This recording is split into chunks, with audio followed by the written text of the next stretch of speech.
الحمدللہ رب العالمین والصلاة والسلام علی سید المرسلین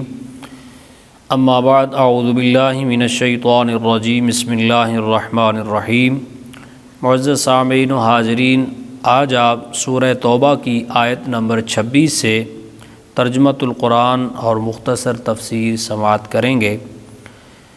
اللہ تعالیٰ نے ارشاد فرمایا ثم انزل اللہ سکینتہ علی رسولہ وعلی المؤمنین وانزل جنودا لم تروها وعذب الذین کفروا وذلک جزاء الکافرین۔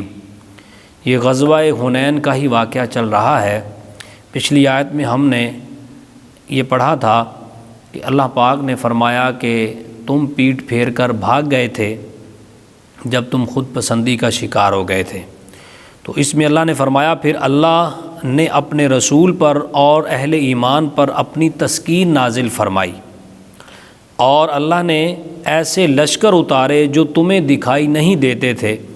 اور اس نے کافروں کو عذاب دیا، اور کافروں کی یہی سزا ہے۔ اللہ پاک نے اہل ایمان پر بھی تسکین نازل فرمائی۔ حضرت عباس رضی اللہ تعالیٰ عنہ کے پکارنے پر نبی کریم صلی اللہ علیہ وآلہ وسلم کی خدمت میں وہی صحابہ جو پیٹ پھیر کر بھاگے تھے وہ واپس آ گئے۔ اس سے معلوم ہوا کہ جنگ حنین میں بھاگ جانے والے مسلمان مومن ہی رہے، ان کی معافی ہو گئی، اس لیے تو اللہ پاک نے ان پر سکینہ نازل فرمایا۔ نیز یہ بھاگ جانے والے ہی واپس ہوئے تھے، اور ان کی وجہ سے ہی پھر جنگ فتح ہوئی تھی۔ اللہ نے فتح مبین حضور علیہ الصلوۃ والسلام کے قدموں میں ڈال دی، تو صحابہ پر اعتراض نہیں بلکہ حضور سیدی جان کائنات صلی اللہ تعالی علیہ وسلم کے انہی صحابہ کے بارے میں اللہ نے فرما دیا کہ میں نے اپنے رسول اور صحابہ یعنی اہل ایمان پر اپنی تسکین نازل فرما دی، اور پھر انہی کی وجہ سے ہی غزوہ حنین جو تھا وہ معرکہ فتح ہوا اور بہت سارا مال غنیمت حاصل ہوا۔ اگلی آیت میں اللہ تعالیٰ نے ارشاد فرمایا ثم یتوب اللہ من بعد ذلک علی من یشاء واللہ غفور الرحیم۔ پھر اس کے بعد اللہ جسے چاہے گا توبہ کی توفیق عطا فرمائے گا، اور اللہ بخشنے والا مہربان ہے۔ اور اس کے بعد یہی ہوا۔ بخاری شریف کی روایت کے اندر ہے، حضرت مسور بن مخرمہ رضی اللہ تعالیٰ عنہ راوی ہیں کہ نبی کائنات صلی اللہ تعالیٰ علیہ وآلہ وسلم غزوہ حنین فتح ہو جانے کے بعد 10 دن تک حوازن کے قبیلے کا ان کے وفد کا انتظار کرتے رہے۔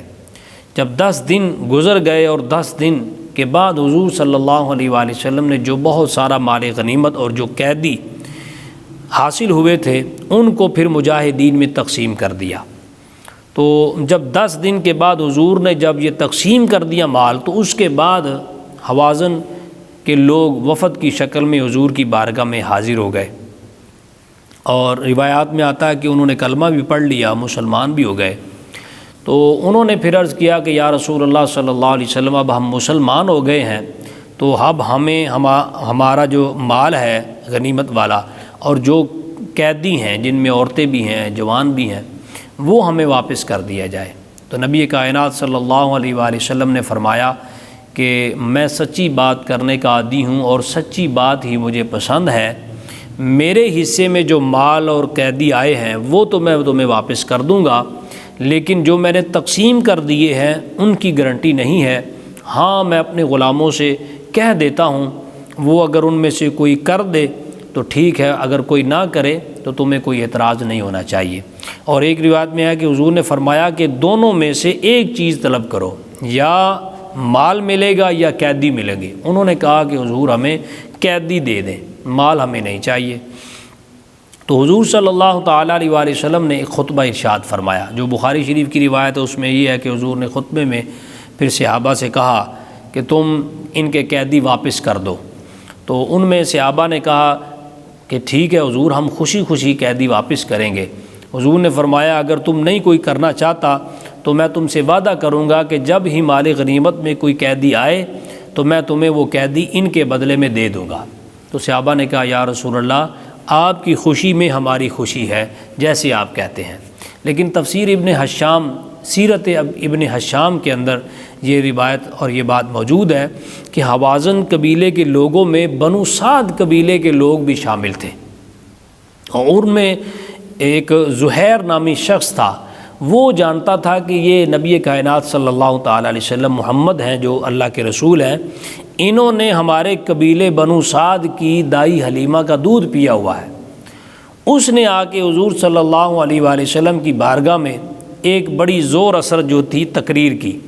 انہوں نے کہا کہ حضور صلی اللہ علیہ وآلہ وسلم کی بارگاہ میں عرض کیا کہ یا رسول اللہ، آپ نے ہمارے قبیلے بنو سعد کی ایک ایسی عورت حلیمہ کا دودھ پیا ہوا ہے، اور جن قیدیوں کو آپ نے اس چھپر کے نیچے قید کیا ہوا ہے ان میں سے اکثر عورتیں تو آپ کی پھوپھیاں لگتی ہیں جو اس قبیلے کی ہیں۔ اگر کوئی دنیا دار بادشاہ ایسا کام کرتا تو ہمیں تو اس سے بڑی امید ہوتی کہ اگر اس نے ہمارے قبیلے کا دودھ، کسی عورت کا دودھ پیا ہوتا، تو آپ سے تو ہماری توقعات اس سے بھی زیادہ ہیں کہ آپ اللہ کے رسول بھی ہیں، رحمت للعالمین بھی ہیں، اللہ کے آخری نبی بھی ہیں۔ حضور کی اس نے تعریف بیان کی تو حضور صلی اللہ علیہ وآلہ وسلم بہت متاثر ہوئے، اور پھر آپ نے فرمایا کہ میں جو اپنے قیدی ہیں وہ تو تمہیں دیتا ہوں، لیکن جب ظہر کی نماز ہو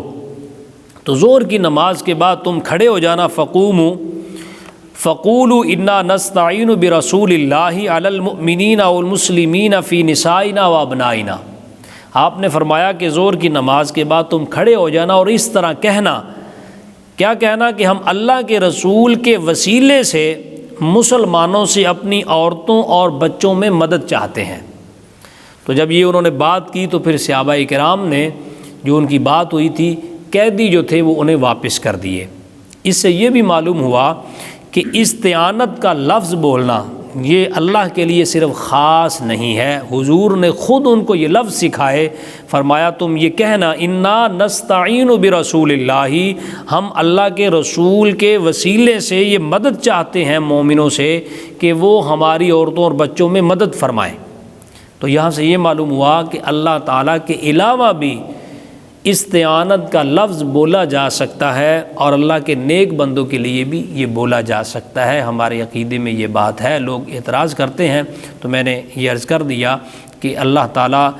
کے علاوہ بھی رسول اللہ صلی اللہ علیہ وسلم نے استعانت کا لفظ استعمال کر کے بتا دیا ہے کہ اللہ سے استعانت مانگنا